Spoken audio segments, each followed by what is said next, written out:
Welcome everybody. आज की इस वीडियो में हम सीखने जा रहे हैं एमएल के बेसिक्स। देखो, जैसे जैसे एआई का बूम बढ़ता जा रहा है, डेटा साइंस और एमएल में बहुत सारे लोग अप्लाई करना चाहते हैं। ML is a really concept based on your mathematical skills, और आज हम उसी को सीखने जा रहे हैं। ठीक है, इस लेक्चर में आपको सिखाऊंगी बेसिक्स एमएल के, क्या चीजें होती है, मैथमेटिक प्रोबेबिलिटी की क्या हमें रिक्वायर्ड है, प्रोबेबिलिटी कैसे काम करती है, वो सब इस लेक्चर में सीखने वाले हैं। बने रहिए इस चैनल पे। मैं आपको प्रॉमिस करती हूँ कि अगर आप इस सीरीज को पूरा देखोगे ना, आपकी एमएल की जो फंडामेंटल्स है ना, वो बेसिकली क्लियर हो जाएंगे। हर एडवांस के लिए खुद से एफर्ट करनी पड़ेगी। मैं ऐसा नहीं करूंगी कि भाई इतना advance, because ML is very vast subject. ठीक है ना, अब उसकी डेप्थ तक कितना तुम घुसोगे ये तुम्हारे ऊपर डिपेंड करता है। शुरू करते हैं एमएल की बात।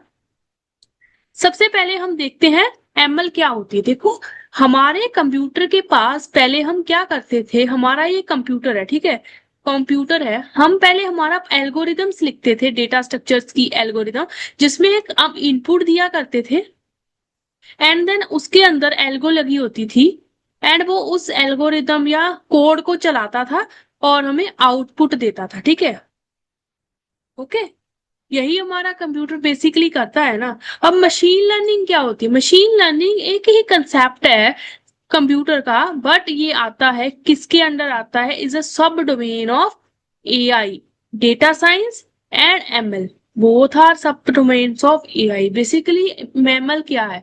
मशीन लर्निंग ये होती है कि तुम्हारे पास इनपुट की जगह बहुत बड़ा डेटा सेट है। हो सकता है वो इंडस्ट्री का बड़ा सा डेटा हो, इंडस्ट्री के पास वाइटल डेटा है, आप उस डेटा को अपने कंप्यूटर के मॉडल्स को देखें, और एमएल हमारी वो एल्गोरिथम्स होगी जो उस एल्गोरिदम और डेटा को एनालाइज करेगी with the help of data science and हमें आउटपुट प्रिडिक्ट करके देगी। अबे हमें आउटपुट उसकी नहीं पता कि एक्चुअल आउटपुट क्या है, हमें उसको प्रिडिक्ट करना है। तो एमएल हमारे पे कब काम आती है? When we are going to predict something और doing about work, here is the concept of ML comes. So I hope ये आपको क्लियर है कि एमएल होती क्या है। ठीक है, उसके बाद एक चीज ध्यान से देखो, ठीक है, ईडीए सबने पढ़ा होगा। ईडीए नहीं भी पढ़ा तो बेसिक जो पांडास नंपाई की लाइब्रेरी है, I believe you have covered this in the Python series. ठीक है, जब भी आपने पाइथन सीखी होगी या फिर ईडीए परफॉर्म किया होगा किसी भी डेटा सेट पे, तो आपने एक चीज नोटिस की होगी, जब भी हम किसी डेटा को करते हैं एनालाइज, मान लो उसमें कॉलम है age, then it's salary, we have given age of the person defined on their with the respect of their salary. किस एज में बंदा कितनी सैलरी कमा सकता है, हो सकता है उसकी 35 साल उम्र हो और एक्सपीरियंस भी उतना होगा, तो सैलरी भी उतनी हो सकती है। और जैसे जैसे एज और एक्सपीरियंस बढ़ेगा सैलरी, हाँ, कुछ ऐसे केस होंगे कि उस एज तक उसको वो स्किल्स नहीं आती है, और हो सकता है उस एज तक उसने पर्टिकुलर डोमेन पे काम नहीं किया। वो एक एंट्री पॉइंट होता है जहां हमारे डेटा में ना गड़बड़ आ गई, उसी को कहते हैं एलुमनाई, मतलब आउटलायर आ गया। आउटलायर वो एक वैल्यू होती है हमारे डेटा में जो हमारी यूजुअल डेटा से अलग बिहेव करती है। ठीक है, अब देखो मैंने यहाँ पर 20, 25, 30, 35, 40 और 45 सैलरी लेंगे हम। I hope 10K, 15K, 20K, 25K and then 30K और 35K। इंस्टेड ऑफ के लेट्स से लाख, बिकॉज इतने पे तो कोई काम करने वाला नहीं है। ठीक है, मैं भी नहीं करूंगी। Suppose it's not a salary of computer science, LPA.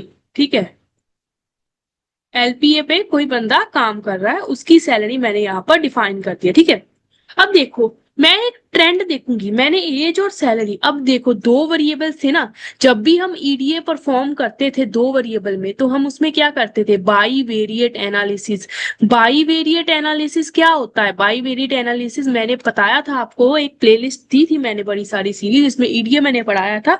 By variate analysis होती है जब हम दो वेरिएबल्स को एनालाइज करेंगे। ठीक है, अब इसको एनालाइज करने के लिए हमारे पास कौन से होते हैं? अगर हमारे पास कैटेगोरिकल एंड वैल्यू डेटा है, उसके लिए हम बार चार्ट बनाते हैं। ठीक है, अब देखो जब भी हमारे पास ऐसा कुछ करना हो कि हमें एमएल मॉडल लगाना है, तो हमारे को दो वेरिएबल्स की क्या क्या चेक करनी पड़ती है। एमएल मॉडल दो तरह के होते हैं, supervise learning, unsupervise learning. Supervise में एक मॉडल होता है। सुपरवाइज लर्निंग बेसिकली होती क्या है कि तुम्हारे पास प्री डिफाइंड डेटा है, कोई पहले से पता है कि ये हमारे ग्रुप ऑफ कॉलम्स है, इस कॉलम्स के बिहाफ पे हमें इस डेटा को एनालाइज करना है और आउटपुट निकाली। अनसुपरवाइज लर्निंग होती है कि आपने उस पर्टिकुलर डेटा को उठाया, उनको कैटेगरी के हिसाब से क्लस्टरिंग बनाई और उसके हिसाब से एमएल मॉडल लगा रहे हो। ये हम फर्दर आने वाले सारे चैप्टर्स को कवर करेंगे एंड अंडरस्टैंड करेंगे कि चीजें कैसे हो रही है बेसिकली, ठीक है।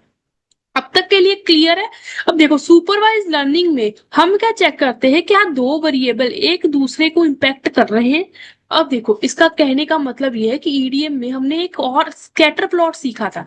स्कैटर प्लॉट हमने बनाना सीखा था जो बताता था अगर हमारे पास न्यूमेरिकल और न्यूमेरिकल डेटा है तो हम उसका क्या बनाते हैं, कोरेल फंक्शन से, कॉरेल से कोरिलेशन फाइंड करते हैं। मैथमेटिकल टर्म्स में कोरिलेलिटी आर होती है जो हमें डिफाइन करता है कि दो वेरिएबल्स एक दूसरे के ऊपर कितना डिपेंडेंट है और उनमें कितना चेंज आ रहा है टाइम के साथ साथ। अब देखो कोई एक वेरिएबल ए है, एक वेरिएबल बी, जब जब ए में चेंज होगा तब तक बी में चेंज होगा ही होगा, जब जब बी में चेंज होगा ए में चेंज होगा ही होगा। और इसको कहते हैं कोरिलेलिटी और इसकी रेंज -1 to 1 लाई करती है। और जितनी रेंज 1 के करीब होगी जैसे 0.9 और -0.9, इट्स अ स्ट्रॉन्ग कोरिलेलिटी, मतलब स्ट्रॉन्गली अफेक्टेड वेरिएबल्स है। और जितना डाटा जीरो के बिहाफ पे होगा मतलब वो वीकली कनेक्टेड हमारे दो कंपोनेंट होते हैं। अब देखो जब भी आप चीज का ग्राफ बनाओगे ना, कभी भी अपना इसका ग्राफ बना के देख लेना, ठीक है। मान लो एज और कॉलम का 20, 25, 30, 35, 40 एंड 45, एंड देन हम इसमें 0, 10, 15, 25, 30 एंड 35 का ग्राफ बनाएंगे, ठीक है। आप कभी भी ग्राफ प्लॉट करके देखना, जब भी इसकी कोरेल फंक्शन से इसकी दोनों की कोरिलेटी चेक करना, इसकी कोरिलेटी बहुत ज्यादा पॉजिटिव आएगी और यू कैन से -1 और 1 के बाद ही लाई करेगी। क्यों करेगी, 1 आएगी, 1 के साथ लाई करेगी क्योंकि डेटा इंक्रीज हो रहा है। जैसे जैसे एज बढ़ती जा रही है वैसे वैसे डेटा भी बढ़ता जा रहा है, और जैसे जैसे डेटा एज इंक्रीज होगी, अगर डेटा लेस हो रहा है तो माइनस के बराबर होगा। सिंपल मैथ काम कर रहा है। अब इसको प्लॉट करके देखते हैं। 20 10 पे, ठीक है, ये 15 पे, ये 25 पे, ये यहाँ पर और ये। अब जब भी इस पॉइंट्स को आप लिंक करोगे आपस में, सॉरी मैंने आपको ये लाइन थोड़ी सी ना, ये देखो ये लीनियर लाइन है, मतलब कि बहुत परफेक्ट जो है कोरिलेलिटी है, मतलब ये दोनों की एक दूसरे के साथ बड़े हो रहे हैं, बढ़ रहे हैं।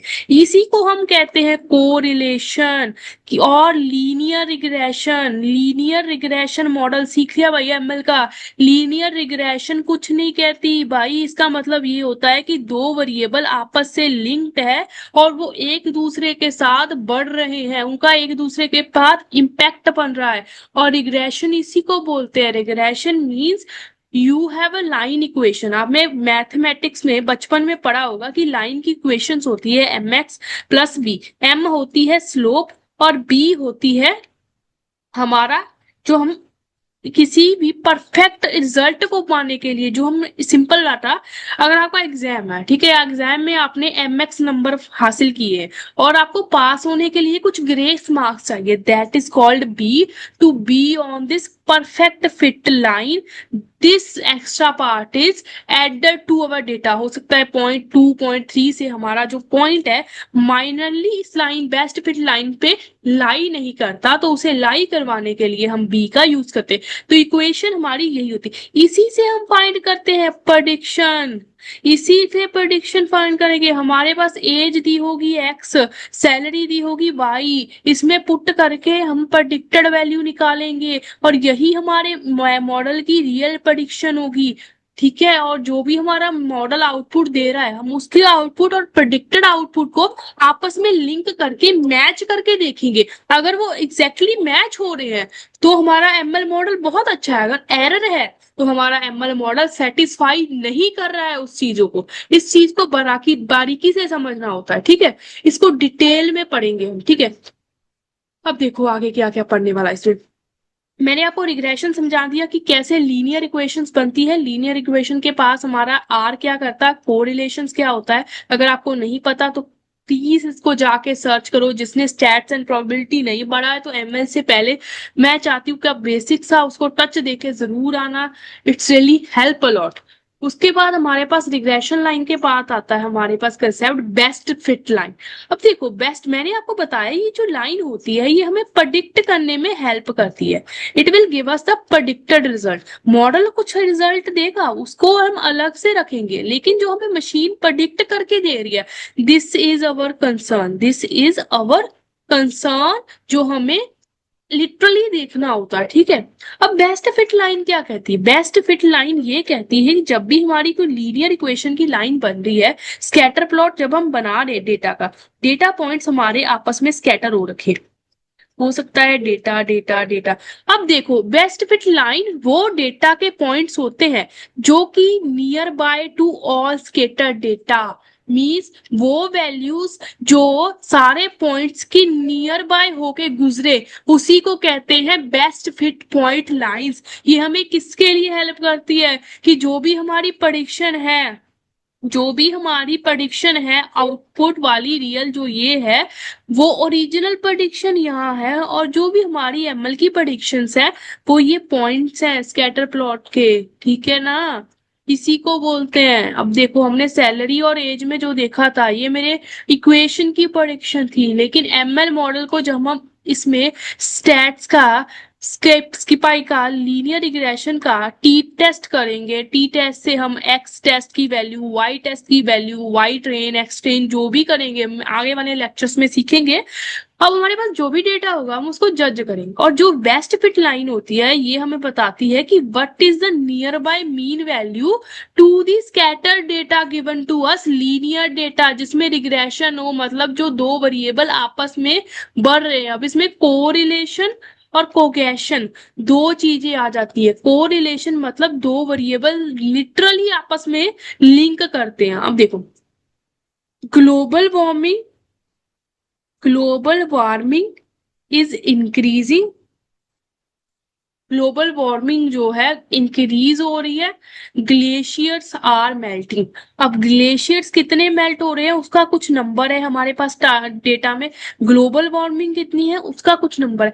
दोनों के दोनों जो है वो लिटरली इंक्रीज हो रहे हैं, इंक्रीज हो रहे हैं। इसका मतलब ये है कि दोनों एक दूसरे से मैच करते हैं कि भाई ग्लोबल वार्मिंग बढ़ रही है तभी हमारे ग्लेशियर्स मेल्ट हो रहे हैं, तो मतलब एक दूसरे को इफेक्ट करता है। That means it's a perfect correlation between two variables. अब देखो अगर मैं कहूँ रेन हो रही है बेंगलुरु में, रेन हो रही है पंजाब में, क्या हो सकता है कि बेंगलुरु में रेन बढ़ रही है साथ साथ पंजाब में भी रेन बढ़ रही है, लेकिन इन दोनों का आपस में कोई लॉजिकल रिलेशन मुझे नहीं मिल रहा है कि हाँ भाई पंजाब की बारिश बेंगलुरु की बारिश को अफेक्ट करेगी। That is not a logical answer. It इसी को कहते हैं हम कोगेशन, मशीन लर्निंग में इसको बोलते हैं कोगेशन। ठीक है। A strength of SLR, simple linear regression, simple linear regression को हम एसएलआर बोलते हैं, और इसी को हम समझेंगे कैसे करना है। सिंपल इसको जज करने के लिए बेसिकली मैं आपको बता देती हूँ काफी मैट्रिक्स होते हैं। हमने अब तक क्या निकालना सीखा है, कोरिलेशन सीखा। अब इसके बाद हम आर रिडंडेंसी निकालेंगे, उसके बाद आर स्क्वायर सीखेंगे, फिर आरएसएस एरर निकालेंगे, फिर आरएससी निकालेंगे, फिर मीन स्क्वायर एरर निकालेंगे, एंड टीएससी भी निकालेंगे। दीज आर द फंडामेंटल्स जो हमें मशीन लर्निंग में काम आएगी। एंड आई बिलीव कि जो मैंने आज तक आपको सिंपल बेसिक नॉलेज दी है अब तक कि दो वेरिएबल आपस में कैसे इम्पैक्ट करेंगे कैसे नहीं, हम इसके प्रैक्टिकल्स भी करेंगे, जरूर करेंगे। But before that practical, these knowledge are really very interesting and are good for everybody. I believe that this lecture really helps a lot to know the basics of ML. अगले lecture में हम इस चीजों को, simple linear regression को समझने के लिए इन चीजों को, कंसेप्ट को क्लियर करेंगे कि क्या होते हैं कैसे होते हैं।